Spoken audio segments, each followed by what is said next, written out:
البرک info کے معزز دوستو السلام علیکم۔ دوستو یہ بات تو آپ سب جانتے ہیں کہ اسلام سے قبل عرب میں بت پرستی عام تھی اور انہوں نے اپنی 3 دیویوں کے بت بھی بنا رکھے تھے جن کے نام لات، منات اور عزا تھے۔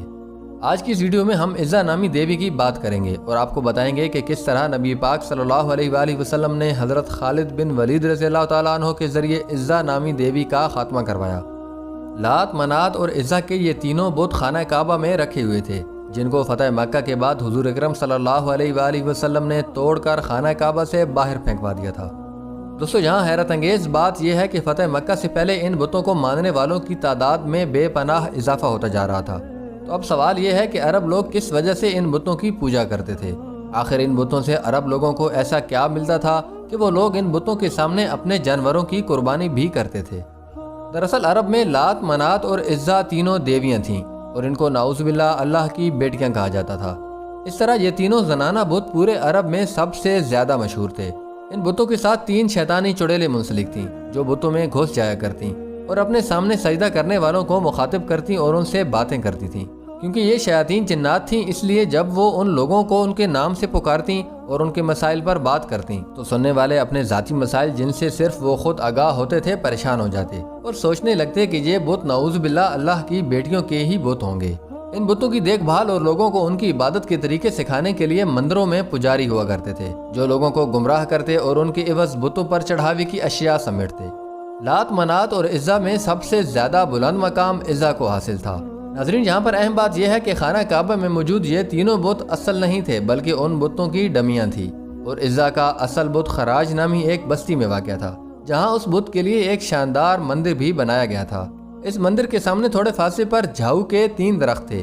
یہ وہ صحرائی پودا ہوتا ہے جو اجاڑ اور بیابان صحراؤں میں پیدا ہوتا ہے۔ جھاؤ کے انہی درختوں پر عزا نامی چڑیل کا بسیرا تھا، لیکن اس بارے میں کسی کو علم نہیں تھا کہ وہ عزا بت جس کی پوجا کی جاتی ہے دراصل وہ ایک شیطانی طاقت تھی جو ان درختوں پر رہتی تھی اور اسی مندر کے قریب تھی۔ جب کبھی لوگ اس کی پوجا اور منتوں کے لیے آتے تھے تو عزا چڑیل مندر کے بت میں داخل ہو کر بولتی تھی اور لوگوں کے مسئلے اپنی شیطانی قوتوں سے حل کرتی تھی اور ان کو بھٹکا دیتی تھی۔ ناظرین گرامی جب مکہ فتح کر لیا گیا تو کچھ دنوں کے بعد ان بتوں کی شامت آ گئی اور خانہ کعبہ میں رکھے ہوئے بت توڑنے کے بعد مکہ کے ارد گرد کے علاقوں میں موجود بتوں کی باری آ گئی۔ چھوٹے موٹے بتوں کو تباہ کرنے کے بعد عزا کی باری آئی تو نبی کریم صلی اللہ علیہ وآلہ وسلم نے انسانی تاریخ کے سب سے قابل جرنیل حضرت خالد بن ولید رضی اللہ تعالیٰ عنہ کو طلب کیا اور انہیں عزا کی تباہی کا مشن سونپا گیا۔ آپ صلی اللہ علیہ وآلہ وسلم نے حضرت خالد بن ولید کو حکم دیا کہ وہ عزا کے مندر کے قریب 3 جھاؤ کے درختوں میں سے ایک درخت کو جا کر کاٹ دے۔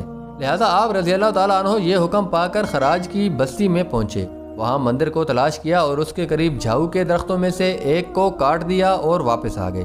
جب آپ رضی اللہ تعالیٰ عنہ بارگاہ رسالت میں پیش ہوئے اور محمد صلی اللہ علیہ وآلہ وسلم کو درخت کاٹنے کا احوال بتایا تو آپ صلی اللہ علیہ وآلہ وسلم نے ان سے پوچھا کہ اے خالد بن ولید، جب تم درخت کاٹ رہے تھے تو اس دوران کوئی واقعہ پیش آیا؟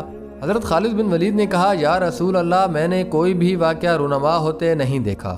اس پر آپ صلی اللہ علیہ وآلہ وسلم نے حضرت خالد بن ولید کو حکم دیا کہ دوسرا درخت بھی کاٹ دو۔ لہٰذا ایک بار پھر حضرت خالد وہاں پہنچے اور درخت کاٹنے کے بعد واپس آ کر آپ صلی اللہ علیہ وآلہ وسلم کی خدمت میں درخت کاٹنے کا احوال سنایا۔ یہ احوال سننے کے بعد آپ صلی اللہ علیہ وآلہ وسلم نے ایک بار پھر وہی سوال دہرایا کہ کیا اس بار درخت کاٹتے ہوئے کوئی واقعہ رونما ہوا؟ تو حضرت خالد بن ولید نے عرض کیا یا رسول اللہ صلی اللہ علیہ وآلہ وسلم، اس بار بھی کوئی غیر معمولی واقعہ پیش نہیں آیا۔ آپ صلی اللہ علیہ وآلہ وسلم نے ایک بار پھر حضرت خالد رضی اللہ تعالیٰ عنہ کو تیسرے درخت کو کاٹنے کا حکم دے کر بھیجا۔ تیسری بار جب حضرت خالد بن ولید رضی اللہ تعالیٰ عنہ تیسرے درخت کو کاٹنے کی نیت سے اس کے قریب پہنچے تو اچانک عزا نامی چڑیل آپ رضی اللہ تعالیٰ عنہ کے سامنے ظاہر ہو گئی۔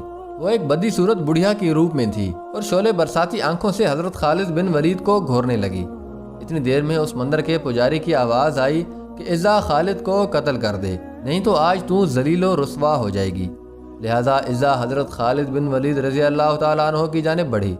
حضرت خالد بن ولید رضی اللہ تعالیٰ عنہ نے تلوار نکالی اور اللہ کا نام لے کر عزا پر حملہ کر دیا۔ حضرت خالد بن ولید رضی اللہ تعالیٰ عنہ نے پہلے ہی بار میں عزا کا سر تن سے جدا کر دیا۔ اس کے زمین پر گرتے ہی اس کے جسم کو آگ لگ گئی اور تھوڑی ہی دیر میں حضرت خالد کے سامنے کوئلوں کا ایک ڈھیر موجود تھا۔ عزا کے خاتمے کے بعد آپ رضی اللہ تعالیٰ عنہ نے اس مندر کے پجاری کو بھی قتل کر دیا اور عزا کے بت کے بھی ٹکڑے کر دیے۔ ناظرین گرامی، یاد رہے کہ حضرت خالد بن ولید رضی اللہ تعالیٰ عنہ وہ سپہ سالار تھے جن کی بے مثال کامیابیوں پر اللہ کے رسول صلی اللہ علیہ وآلہ وسلم نے انہیں سیف اللہ یعنی اللہ کی تلوار کے لقب سے نوازا تھا۔ جی تو دوستو، یہ تھی ہماری آج کی ویڈیو کیسی لگی کمنٹ کر کے ضرور بتائیے گا۔ ملتے ہیں نیکسٹ ویڈیو میں، تب تک کے لیے اپنا بہت سا خیال رکھیے گا۔ اللہ حافظ۔